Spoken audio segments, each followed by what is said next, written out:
안녕하세요. 김성길 목사와 함께하는 예수님 이야기 제4단원 이 시간 40회가 되겠습니다.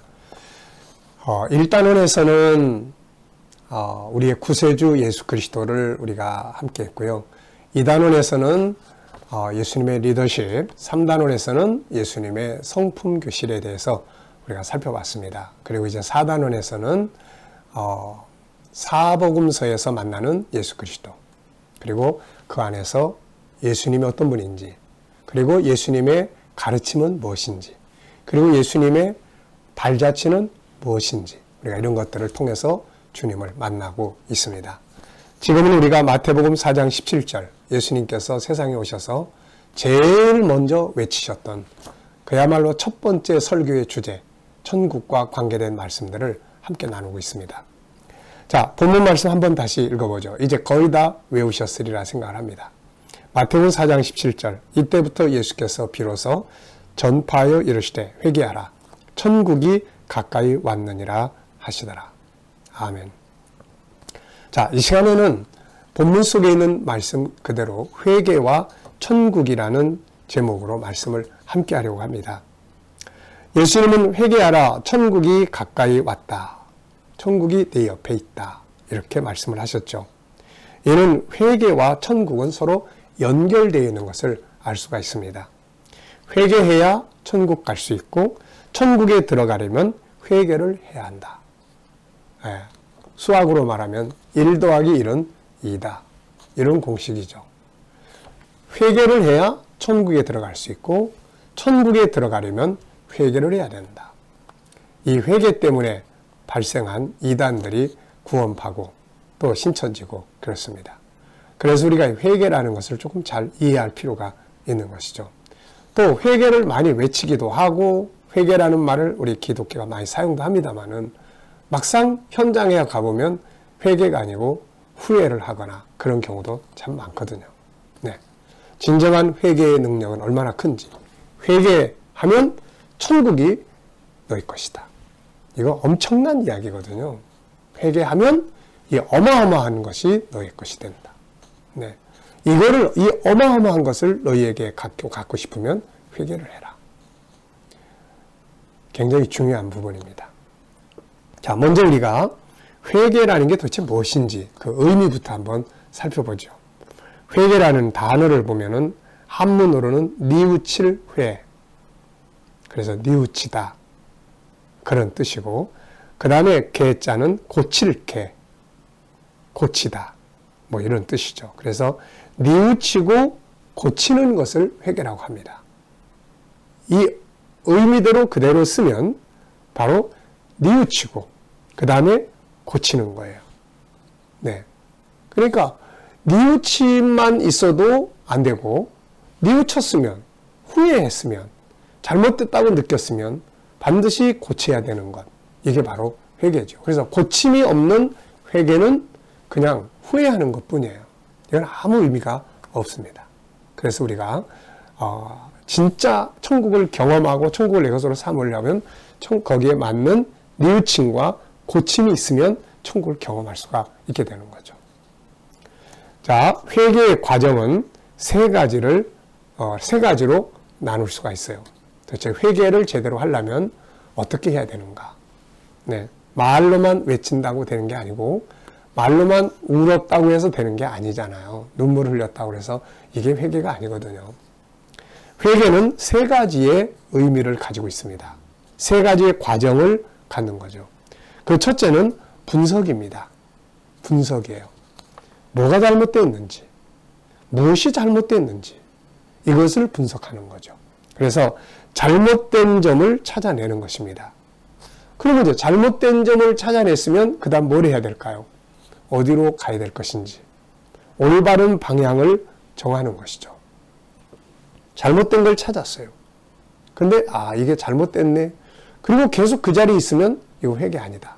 회개는 잘못된 것을 찾아내고 가야 될 방향을 명확하게 찾는 것입니다. 그래서 올바른 방향을 정확하게 찾아내야 갈 수가 있잖아요. 탕자의 이야기를 보면은 일단 그는 분석을 했습니다. 뭐가 잘못된지를 찾아냈어요. 돼지들과 같이 쥐염 열매를 먹고 살다 보니까 내가 왜 이렇게 했을까? 그러면서 아버지 떠난 생각, 그리고 아버지 재산 갖다가 탕진했던 그런 거 다 떠올랐겠죠. 아, 이게 잘못된 거구나. 여기서만 그쳤으면 그는 후회하다가 죽었을 거예요. 아무 회개가 아닙니다. 그런데 그 다음에 그는 뭐 했습니까? 이제 방향을 정하죠. 아버지 집에는 먹을 것이 많거늘 아버지 집으로 가자.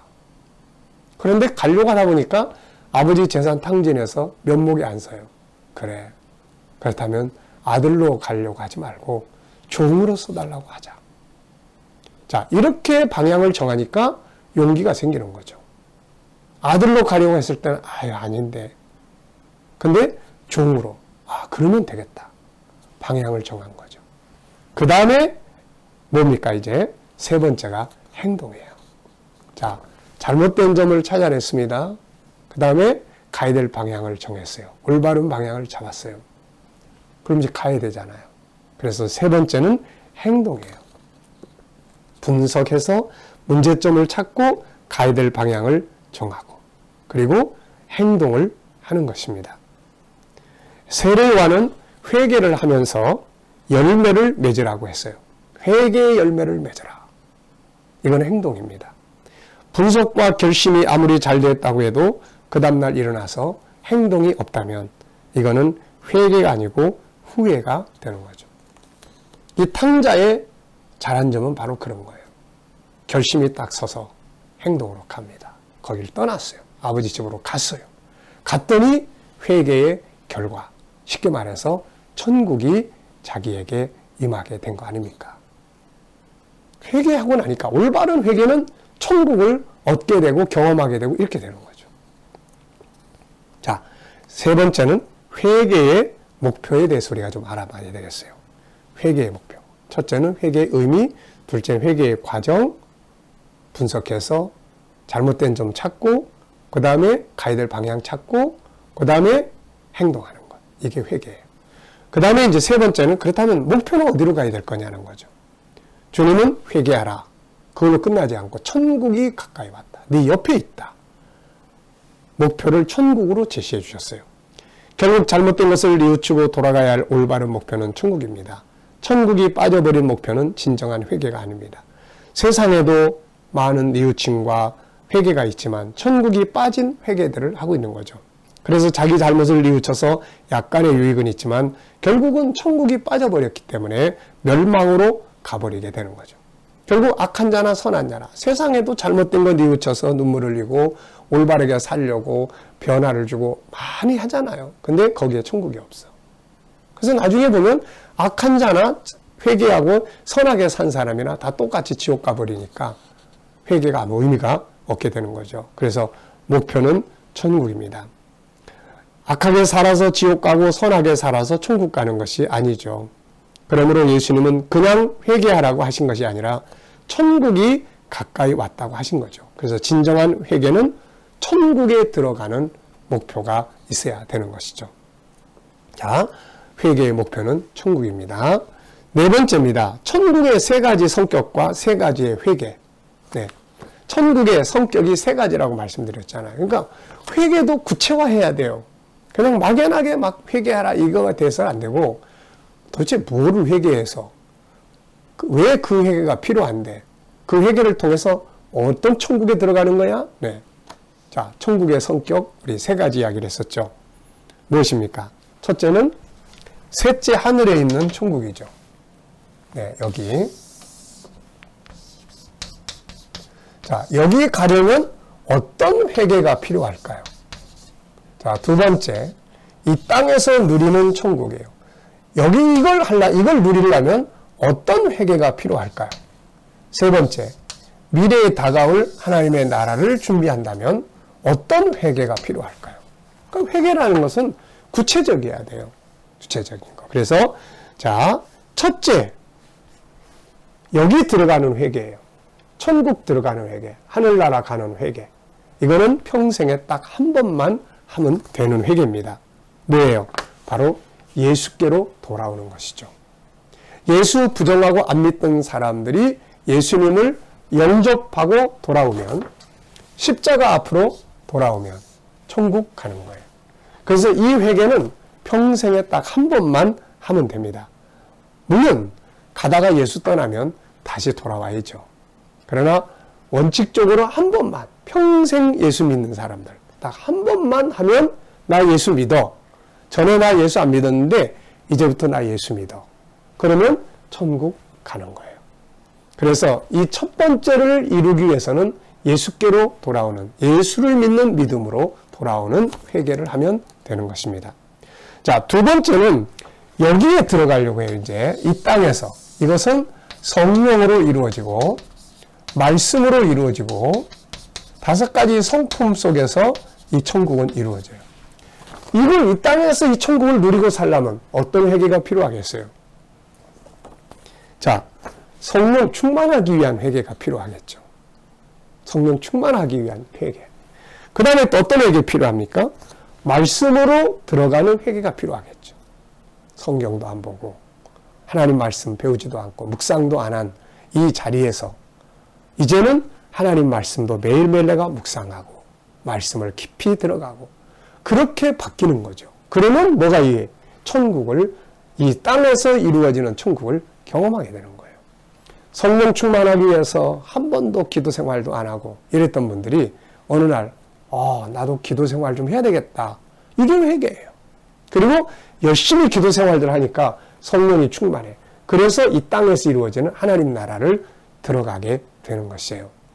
자, 그 다음에 이제 세 번째는 무엇입니까? 여기 이제 이 나라를 준비하기 위해서는 어떤 회개가 필요해요? 시간은 멈춰 있는 게 아니라 미래를 향해서 끊임없이 달려가고 있습니다. 그 끝에는 새하늘과 새 땅이 기다리고 있고 우리 주님이 기다리고 계시는 거죠. 그럼 주님 만나야 돼. 그럼 어떤 모습으로 만나야 되겠어요? 자, 전혀 주님 만난다는 생각 없이 살아가고 있다면 그 자리에서 빨리 회개해야 돼요. 주님 만나게 되는데. 주님 만나게 되려면 뭐가 준비가 돼야 돼요? 그래서 마태복음 24, 25장 여기에서는 네 가지 준비를 하게 하셨어요. 첫째는 때를 분별해야 된다. 때를. 이 때를 분별하기 위해서 뭐가 필요해요? 예언서 공부가 필요하죠. 다니엘서나 요한계시록이나 마태복음 24장, 25장이나 이 공부해야 돼요. 그래서 시기를 분별하는. 그 다음에 두 번째는 마태복음 25장에서 기름 준비해라. 등잔만 잊지 말고 성령 충만하기 위해서. 그 다음에 세 번째는 맡겨진 사명 충성 다해라. 달란트 비유. 네 번째는 나눔이죠. 하나님 나라를 위해서 일하는 사람들에게 그들이 고통받고 괴로울 때 함께 돕고 나누는 삶이죠. 자, 그렇다면 한번 가만 보십시오. 지금 나에게는 어떤 회개가 이루어졌고 어떤 회개가 필요한지. 네. 예수 믿고 나는 구원받았어. 이런 분들은 천국 가는 회개는 이루어진 거예요. 그런데 내 삶은 너무 힘들어. 맨날 싸우고 분쟁하고 지옥 같아. 그런 분들은 성령으로 이루어지는 하나님 나라에 들어가기 위해서 회개를 해야 돼요. 옛생활 청산하고 그 다음에 말씀 안 보던 자리에서 말씀으로 들어가고 기도 생활 들어가고 성품 바꾸기 시작하고 성품 배우고 훈련해서 이 회개가 필요하단 말이죠. 난 예수 믿어. 나의 구세주야. 이것만 가지고는 현실 속에서 이게 안 이루어져요. 그래서 하늘에 있는 나라에 들어가려면 예수 믿는 회개. 이 땅에서 누리는 천국 경험하고 살려면 성령 충만하고 말씀으로 들어가고 성품을 교육받고 훈련받고 하는 이런 회개가 필요하단 말입니다. 그 다음에 다가올 하나님의 나라 새하늘과 새 땅 주님 앞에 설 것을 준비한다면 이런 회개가 필요한 거예요. 잘 배워서 안 배우던 자리에서 배우고 기름 준비 없이 살다가 성령 충만하기 위해서 아무것도 안 하던 자리에서 주를 위해서 내게 주신 재능대로 뭔가를 하기 시작하고 내가 가진 것들을 주의 종들과 선교사님들과 하나님 나라를 위해서 고통받는 자들과 함께 나누는 삶을 살기 시작해야 된다는 거죠. 자, 여러분 들어보시면 어떤 생각이 드십니까? 우리의 회개가 너무 막연한 자리에 있으면 안 돼요. 눈물 몇 방울 떨어뜨렸다고 해서 하나님 나라가 그 속에 임하는 게 아닙니다. 세 가지 천국. 예수님은 회개와 천국을 연결시켰는데 세 가지 천국과 관계돼서 나는 이 천국에 들어가기 위해서 들어가고 싶어. 그러면 거기에 맞는 회개. 나는 이 땅에서 천국을 누리고 싶어. 그러면 거기에 맞는 회개. 나는 다가올 주님을 앞에 서기를 위해서 준비해야 돼. 그렇다면 요렇게 이런 회개가 필요한 거예요. 회개하라. 천국이 가까이 왔다. 회개와 천국은 하나가 되어 있습니다. 이 시간 말씀 여기서 마치겠습니다. 감사합니다.